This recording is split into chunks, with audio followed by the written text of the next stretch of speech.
Welcome to part 3 of Logic Drum Machine Designer. In part 1, I showed you how to use Splice and other external sources to populate Drum Machine Designer. In part 2, I showed you how to program that and how to bus it so you get the maximum effect. Now in part 3, I'm going to show you some of the pitfalls that Logic Drum Machine Designer has, especially when it comes to using the library. Let's take a look.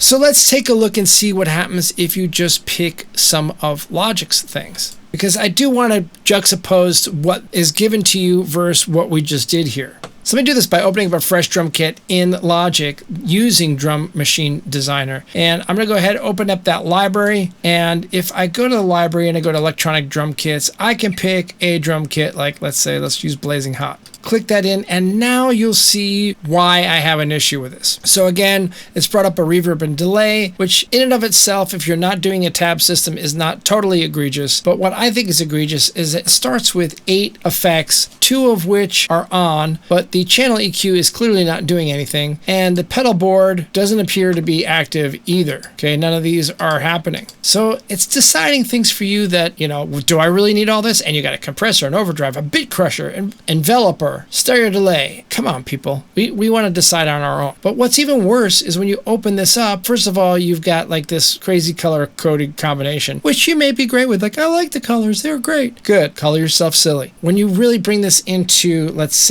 go to a different screen, and we look at this in our mixer. Look at what we have here, folks. These are far too many effects. All these fat effects. Let's go ahead and, what are they doing? Custom. We don't even know what they're doing. So, do we really want this? Is this what you want? Are you the designer, or is Logic going to give you a whole bunch of effects? And then you have a whole bunch of buses here that aren't going anywhere, but they're ready to, and that's great. I understand why they did that. They have that little tool on the bottom of the plugin where you can just hit reverb and hit delay, and it goes there. Fine. I get that. But just start from scratch. Do it your own way. If we're going to count all of these, what do we have? 2, 4, 6, 8, 10, 12, 14, 16, 18. Plus, we've got these 8, so that's 26, plus another 6, that's 32, 33, 34. I mean, come on, people. Do we really need all this?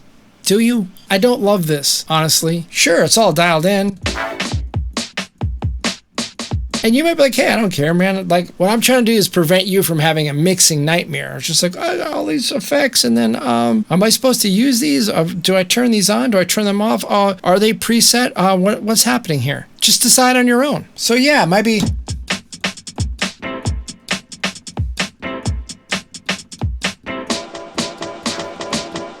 Great. Love it. But you can create this on your own. And way you can do that is you can just audition the samples yourself. Now, I will caution that when you do that, likely if you're coming in from library, they're going to have effects on them. They're going to be having effects that are off, or they're effects that are on but don't have any settings on them. See, the problem that I have with this is normally if I was going to use the library, which I'll dial up right now, let me go ahead and just go to a blank track here. And if I want to put some percussive things in here, let's go to these percussive pieces. And I want to just bring in the percussive pieces without the effects. I can go into enable patch merging. And let's say I'll put this pulsar in. I'm having instruments only. And now you can just see it brings the single sampler in. But when you're using the Drum Machine Designer, if you go into this, right, and you open this up and you find an empty pad, and then you want to say, hey, I'm going to put one of these things in, and you go to this same area, look, you go to enable patch merging, thinking, okay, I'm only getting the instruments, but you notice this is grayed out. So now if I go into seismic here and it brings seismic in, well, guess what? There's my plugins. I don't want the plugins. There is a better way to do this. The cool thing is you can find the samples here. If you just drop down this and go, hey, show these in Finder. Well, now you have the entire amount of Drum Machine Designer sounds here that you can go through yourself, and you can make your own folders and decide, hey, I like these kicks or whatever, and drag them in yourself. Just go, hey, I'm going to use this seismic thing. I'm just going to put it right here. Bada boom, bada bing. And then when you see this seismic plugin there, look, there's no effects put on here. Yeah, the buses are put in here, but the buses are already put in here. But the point is this: if you're really a true artist, you're going to decide how that works. If you're just a hack, or you're just like, I just want to make some beats, man, still take pride in your craft. Don't pretend that you're an artist if you're going to not use your art in creating the sound. Otherwise, you are a hack. You're no different than anybody else, and how are you ever going to make it? Look, I'm not trying to get down on you. All I'm saying is that be better. The only way to really make it is to be better, be more creative. Don't settle for the stuff that's spoon-fed to you in this program. The program's amazing, don't get me wrong. But since they GarageBandized it and they try to give you just like, here, you go this way, you go this way. You're your own leader. Follow your own path. Don't follow Logic's path. This tool could be great if you put your own polish on it. Use this shell as the way that you can tweak all the sounds and pan them the way that you want to and affect them the way you want to, but don't affect them using the onboard things. Use the stuff that is on the individual tracks. Use the busing system. Use the auxiliary system like you do in a studio and put the effects you want to put on them.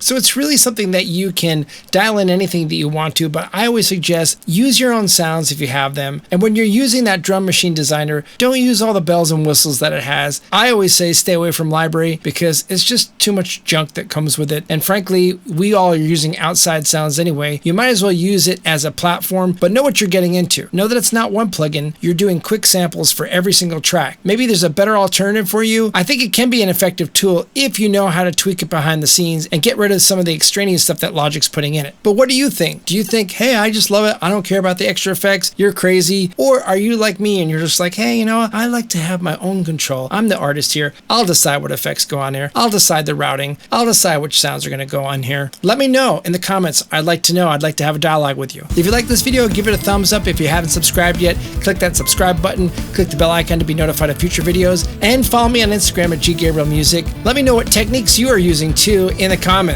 And I'll see you next time on George Gabriel Music.